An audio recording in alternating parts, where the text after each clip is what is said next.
Yes start करते हैं अपनी कॉम्प्लेक्स नंबर सी क्लास को। थोड़ा क्या नेटवर्क इशू था इसलिए आपकी क्लास थोड़ी लेट हो गई, कनेक्ट नहीं हो पा रहा था एकदम से अभी। तो अपने लास्ट टर्न पे कॉम्प्लेक्स नंबर में एक टॉपिक पढ़ा था, कौन सा? Polar form. पोलर फॉर्म में एक्सप्रेस करना। अपने दो क्वेश्चंस देखे थे, कुछ अपने थ्योरी पार्ट देखा था उसका कैसे करते हैं, तो वो आपको याद होगा। मॉडुलस निकालना है, फिर step next tan alpha calculate करना है आपको।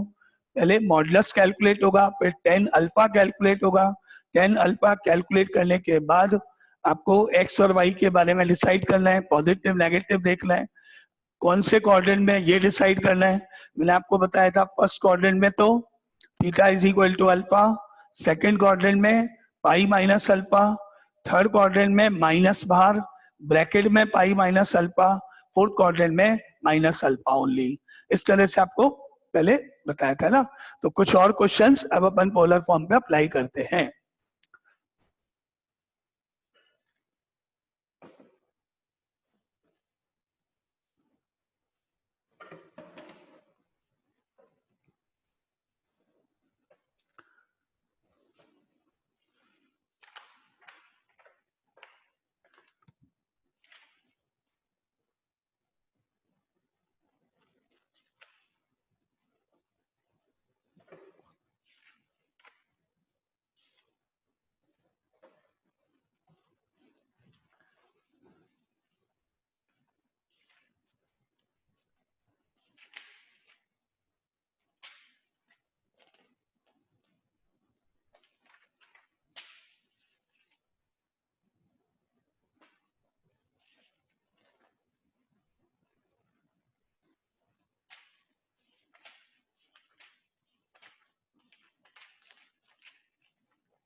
चलो नाउ नेक्स्ट क्वेश्चन आपको क्या निकालना है? पोलर फॉर्म लिखनी है इन सारे क्वेश्चंस में जो अपन एग्जाम्पल्स लिख रहे हैं।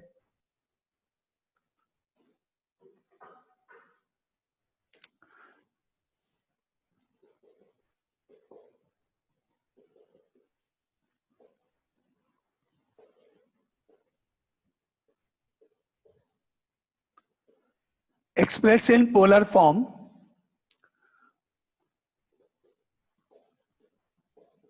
-√3 माइनस आयोटा।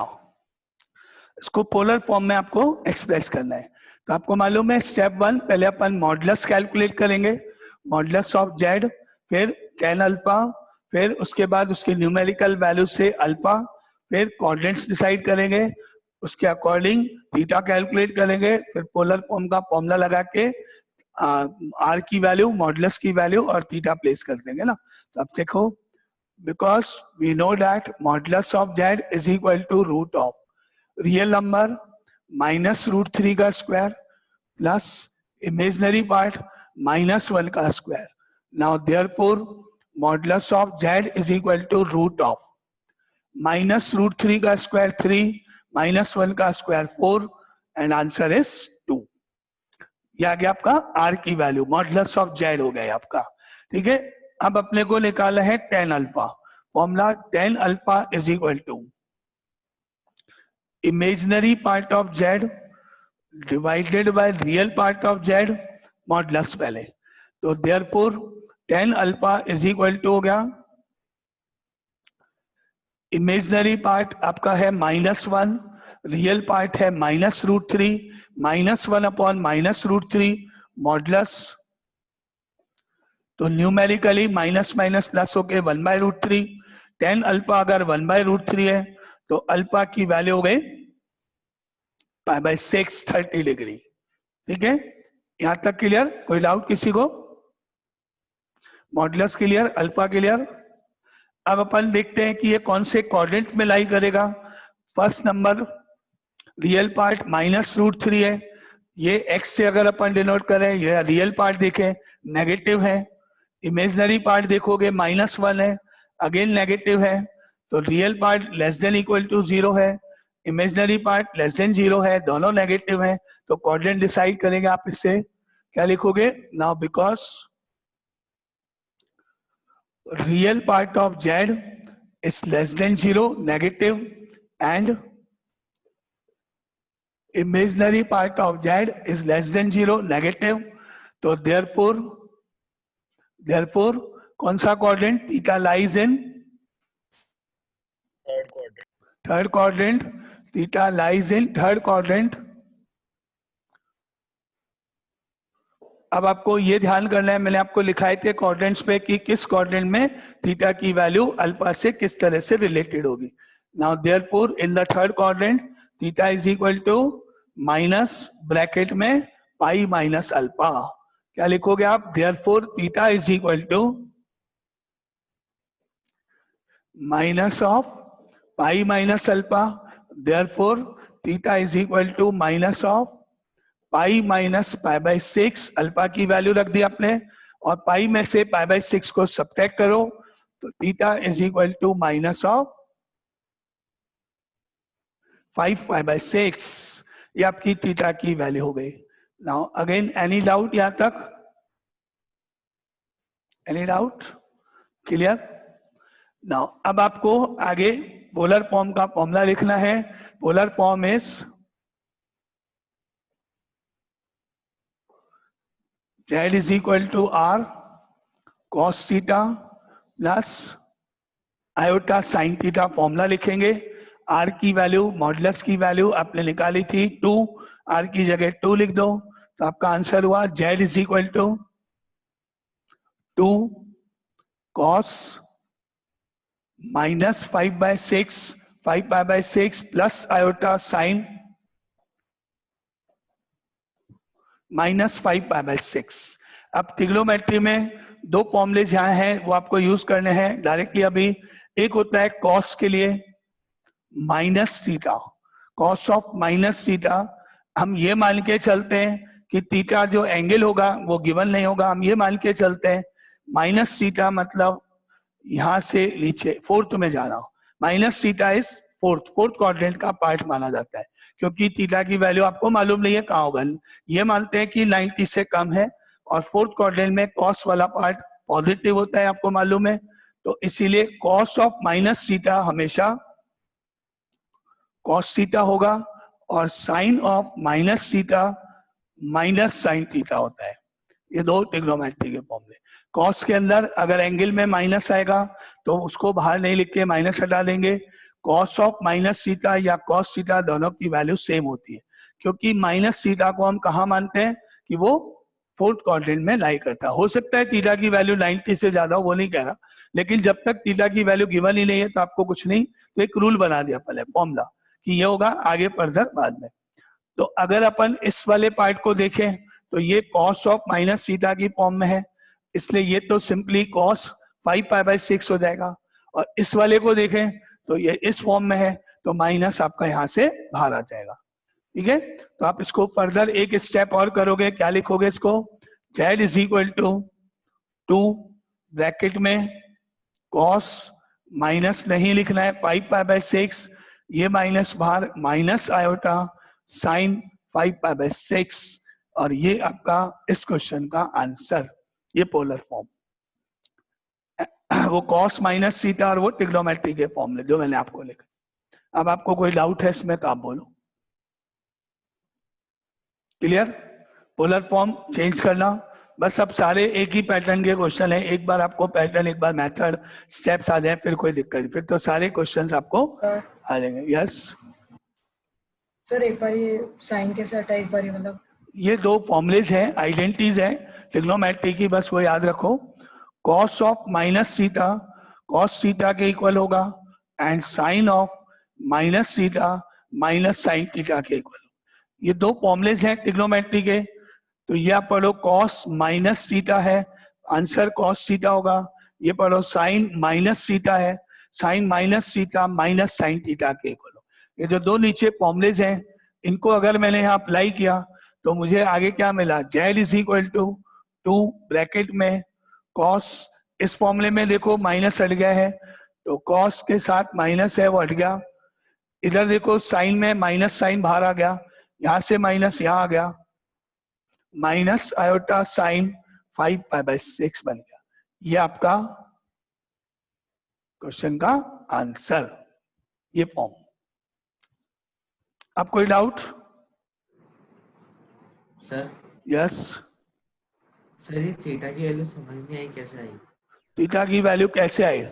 आपको मैंने कल एक टेबल बनाई थी, उस टेबल में मैंने आपको लिखवाया था कि अगर आपका फर्स्ट क्वाड्रेंट का पार्ट है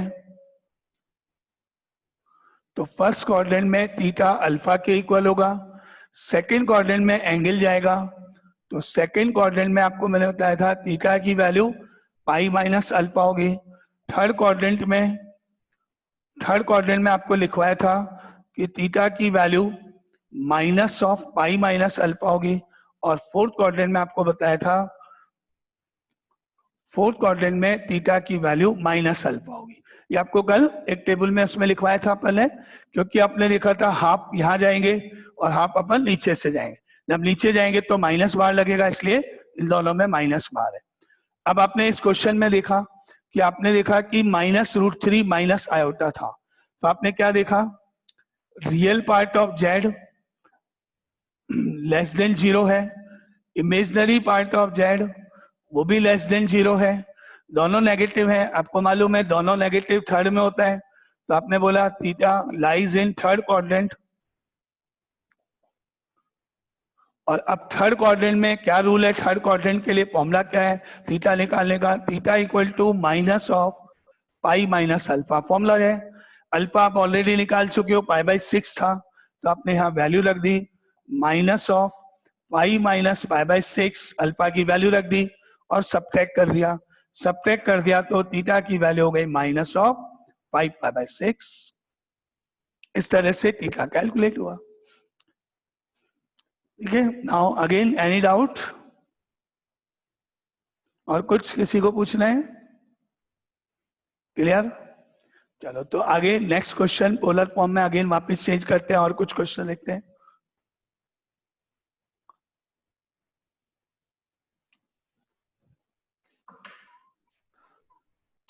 अगेन नेक्स्ट क्वेश्चन मूव करें, ये हो गया आपका। अब लिखो नेक्स्ट क्वेश्चन है 2√3 माइनस 2 आयोटा, 2√3 माइनस 2 आयोटा, इसको पोलर फॉर्म में चेंज करना है। तो पहले अपन निकालने जा रहे हैं modulus of Z. Modulus of Z निकालें, देखिए क्या आएगा, रूट ऑफ 2√3 का स्क्वायर प्लस -2 का स्क्वायर। अब आप करो 2√3 इंटू 2√3, 2√3 का स्क्वायर देख 12 हो गया, और 2 का स्क्वायर -2 का स्क्वायर, ये हो गया आपका 12, 2 इंटू 2 4, 4 इंटू 3 12, और इधर 2 इंटू 2 4, 12 प्लस 4 16, 16 का √4, ये आपका मॉडुलस ऑफ जेड हो गया। अब आप निकालो 10 अल्फा की value, 10 alpha is equal to, तो आपने निकाला 10 alpha is equal to imaginary part of Z divided by real part of Z modulus. Imaginary part is -2, real part is 2√3, यहाँ पे रखा अपन ने, तो आपको मिला मॉडुलस ऑफ -2 अपॉन 2√3। 2 से 2 कैंसिल हुआ, माइनस तो बाहर लिखना ही नहीं है आपको, मॉडुलस है, तो आपको मिला 1 अपॉन √3। अब आपने ध्यान देखा कि 10 की टेबल में 1/√3 वैल्यू कौन से एंगल पर होती है, दैट इज 30 डिग्री। 10 30 डिग्री को रेडियंस की फॉर्म में आपको मालूम है, अपन ने कल डिसाइड किया था, लिख सकते हैं पाई/6, 30 डिग्री 180 अपॉन 6। तो आपने अल्फा कैलकुलेट कर दिया, मॉडुलस हो गया, अल्फा हो गया। नाउ एनी डाउट यहां तक? अब अपन ये देखेंगे कि ये कौन से क्वाड्रेंट में है। फर्स्ट नंबर देखो, रियल पार्ट ऑफ जेड देखा आपने, ग्रेटर देन 0 है। यहां देखा आपने इमेजिनरी पार्ट देखा, -2 है, लेस देन 0 है। तो आपको क्या रिजल्ट मिला, therefore theta lies in, X तो पॉजिटिव और वाई नेगेटिव। कौन सा quadrant, X positive Y negative? ये एक्स पॉजिटिव, ये Y negative, this quadrant. Fourth quadrant X positive Y negative, fourth quadrant में होता है। तो आपने डिसाइड किया, now therefore theta lies in fourth quadrant. अब आपको मैंने जो वैल्यूज लिखाई थी आज वापिस लिखी थी अपन ने। फर्स्ट क्वाड्रेंट में theta is equal to alpha, second quadrant में theta is equal to pi minus alpha, third quadrant में theta is equal to minus of pi minus alpha, fourth quadrant में theta is equal to only minus alpha. ये आपको उसमें लिखे हुए हैं, उनको याद करना। क्वाड्रेंट यहां से डिसाइड करते हैं। अब आप उसको याद करते हुए थीटा की वैल्यू कैलकुलेट करो। Therefore theta is equal to minus alpha, alpha की वैल्यू ये रही। Now theta is equal to minus pi by 6, ये आपकी वैल्यू हो गई। और अब आपको इस वैल्यू को, थीटा की वैल्यू को फॉर्मूले में पोलर फॉर्म में रख के आंसर लिखना है। नाउ पोलर फॉर्म इज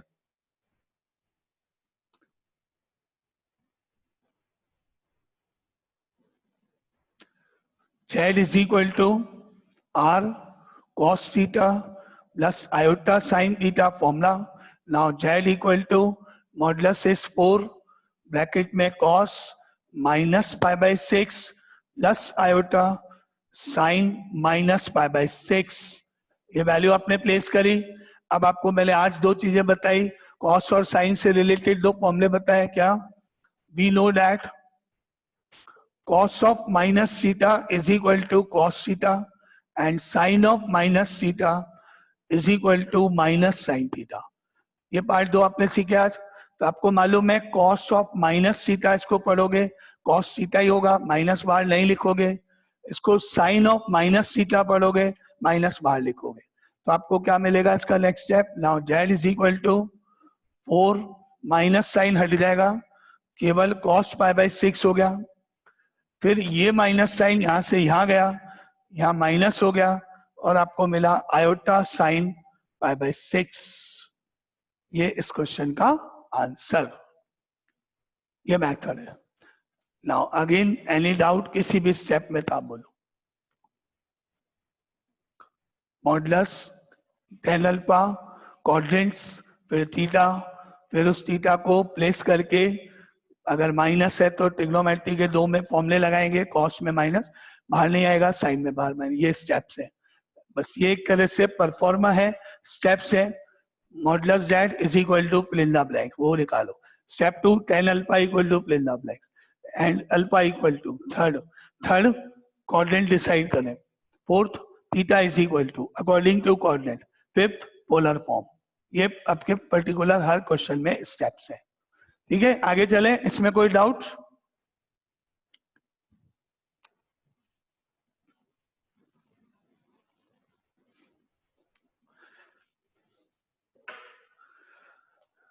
आगे नेक्स्ट क्वेश्चन पे मूव करते हैं। एक और आपके पास है, पोलर फॉर्म में करना है, लेकिन उसको पहले स्टैंडर्ड फॉर्म में आपको लाना पड़ेगा, उसके बाद ये स्टेप लगाना है ना। तो ये लिखो question,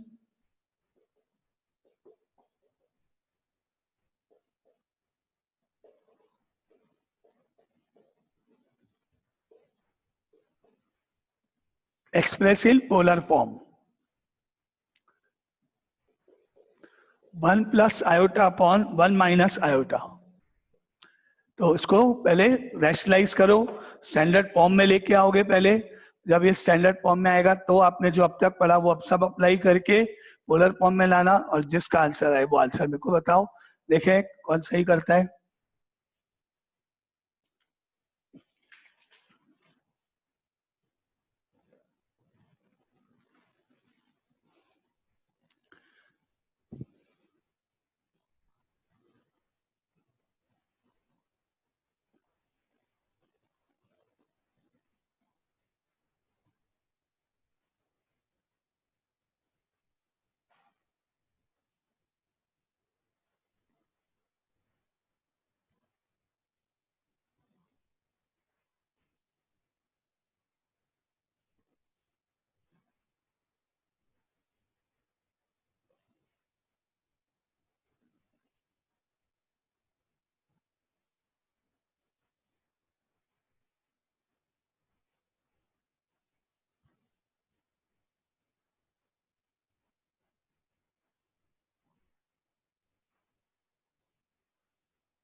1 cos pi by 4 plus iota sin pi by 4. ठीक है, अब अपन इसको चेक करते हैं करेक्ट क्या है एक बार, है ना। पहले मैंने इसको 1 plus iota upon 1 plus iota से मल्टीप्लाई करा, रेशनलाइज किया। अभी कौन बता रहा था answer? Arya? So cos by Rachan. pi by 2 plus हाँ। sin iota pi by 2. Okay, check करते हैं। देखो, रैशनलाइज करने पर न्यूमरेटर में हो गया 1 plus 2 iota plus iota square A plus B whole square से, और डिनोमिनेटर में हो गया 1 माइनस आयोटा स्क्वायर। ये स्टेप, इसमें किसी को डाउट है वो बता देना। अच्छा, और कोई आंसर बताएगा भाई? 2 आंसर्स आए हैं, किसी और ने सॉल्व किया है तो? किसी और ने पोलर फॉर्म में चेंज कर लिया हो तो बोल सकता है, फिर सॉल्व करने से पहले चेक करेंगे। नहीं, और किसी ने नहीं किया है? ठीक है। हाँ बोलो, कौन किसने कर लिया? और हाँ, अस्मी। 1 cos pi by 0 plus iota sin pi by 0. Okay, ठीक है। 3 आप देखते हैं आप करेक्ट मिस्टेक कहाँ है आप सबकी।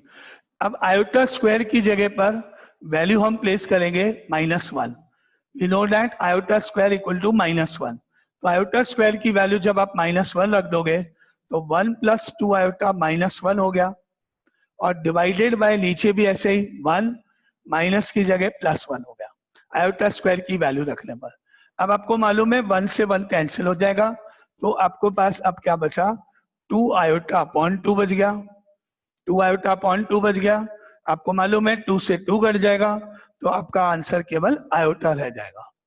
ठीक है, और आपको मालूम है अगर ये आयोटा है तो इसके पहले हम 0 लिख देंगे, तो आपकी स्टैंडर्ड फॉर्म तो क्या होगा इसकी? 0 प्लस आयोटा, स्टेप 1। अब अपन इसका क्या निकालेंगे? मॉडुलस निकालेंगे। तो modulus of Z 0 square real part का square plus 1 square imaginary part का स्क्वायर, आपको मालूम है 1 हो गया। 0 square is 0, 1 square is 1, answer is 1। यहाँ तक कोई डाउट? हाँ बोलो।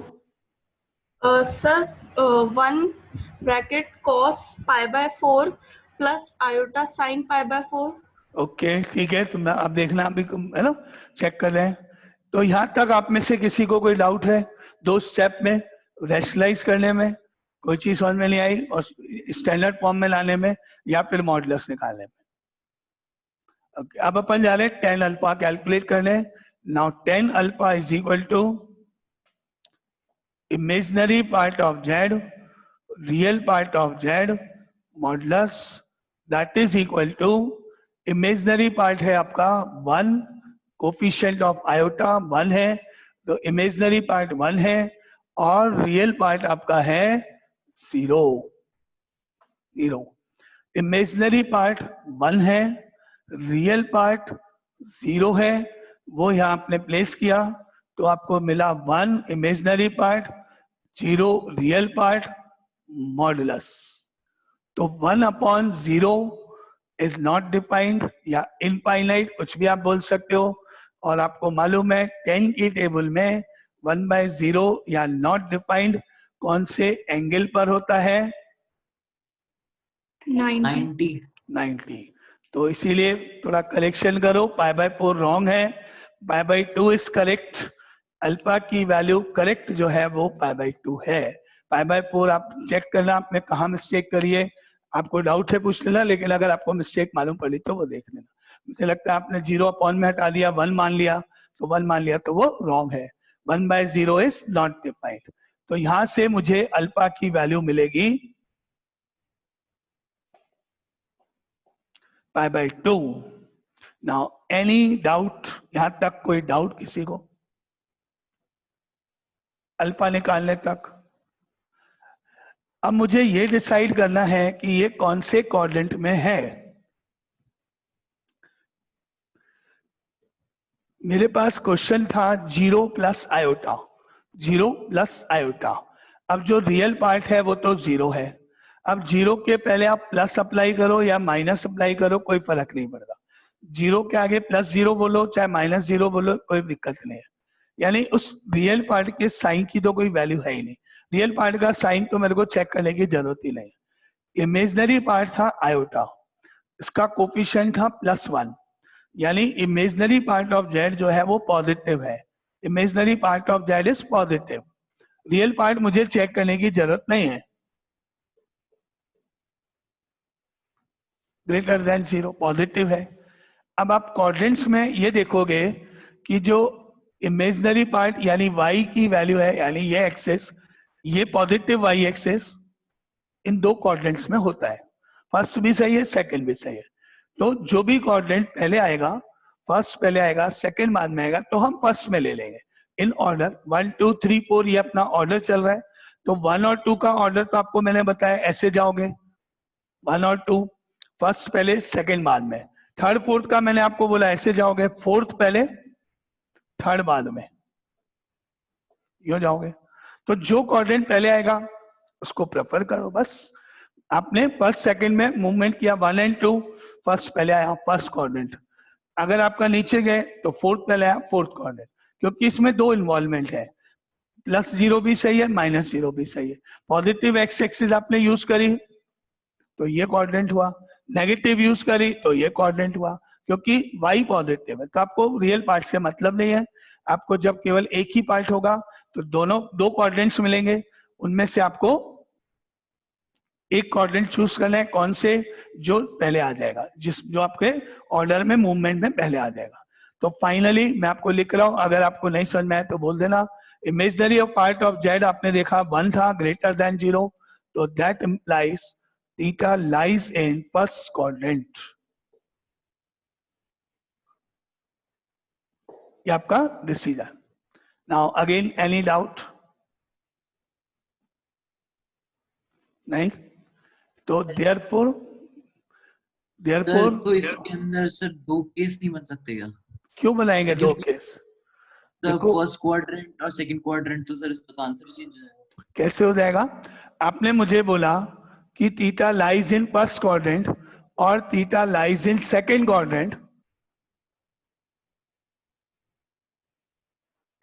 तो अगर अपन थीटा को फर्स्ट क्वाड्रेंट में मानेंगे तो -α और पाई -α, तो थीटा की वैल्यू हो गई -α का मतलब π/2, और थीटा की वैल्यू हो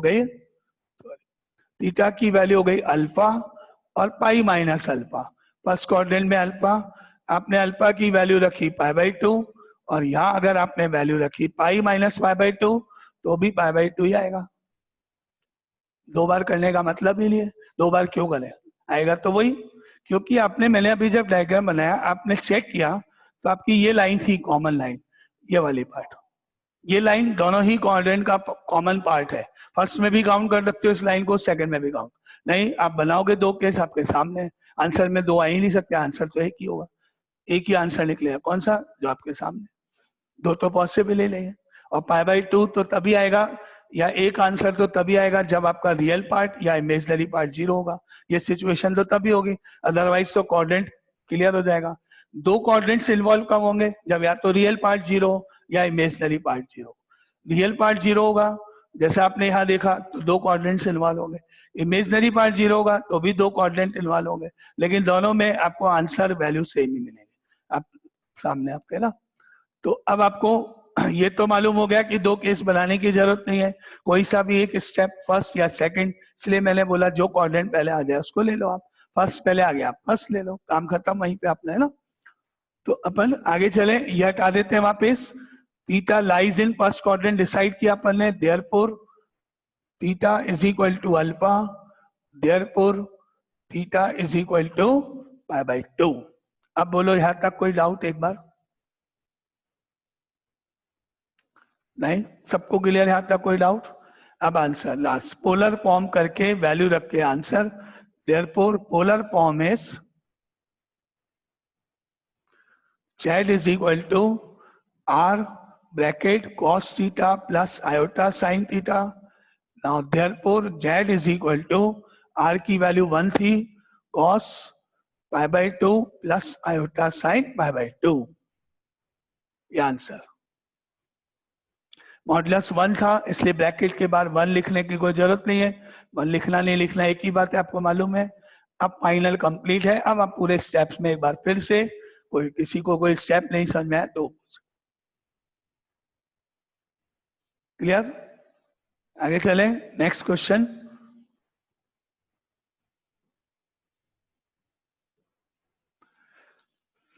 now next question is, second part कर दो इसका, रैशनलाइज करना, पहले स्टैंडर्ड में लाना। 1/1 प्लस आयोटा है, तो आप में से जिसको आता है करके बताओ answer.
One by root two bracket में cos iota by 4 minus sine cos pi by 4 minus sine iota pi by 4। Okay, ठीक है।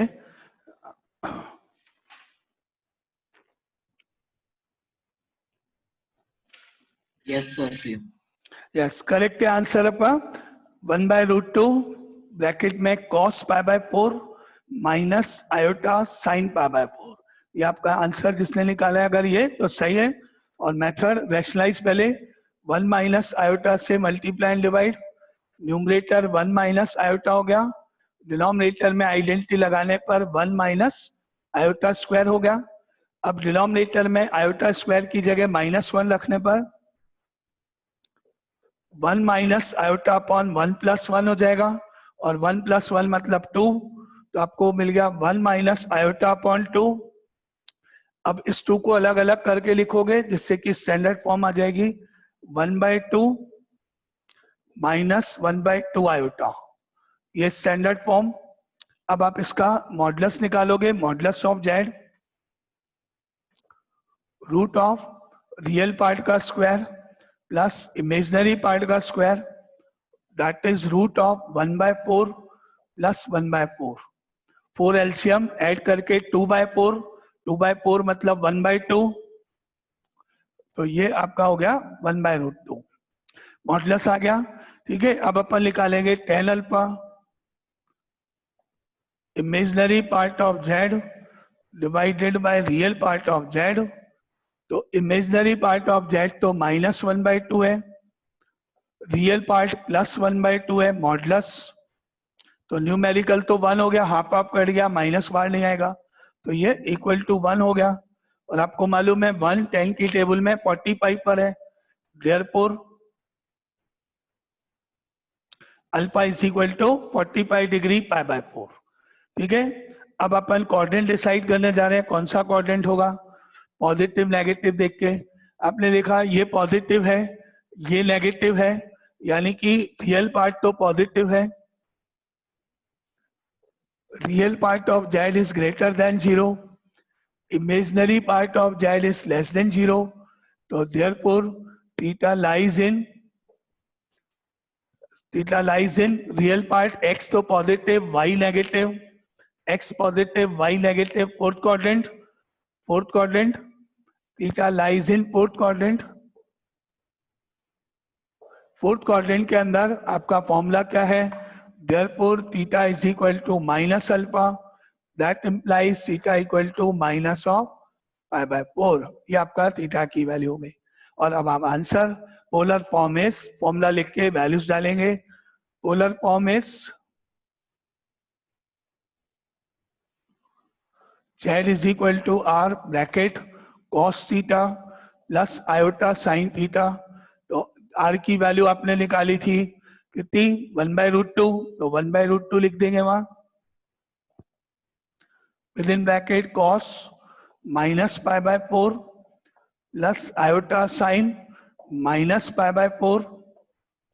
अब याद कर लो, cos में माइनस साइन बाहर नहीं लिखेंगे और साइन में माइनस बाहर लिख देंगे। तो आपको मिला Z equal to 1/√2 cos of pi by 4 minus iota sine pi by 4, ये आंसर। ठीक है, एनी डाउट? ओके, चलो तो अब अपन आगे नेक्स्ट क्वेश्चन इसी तरह का और करते हैं, 2-3 क्वेश्चन और करते हैं पोलर फॉर्म के।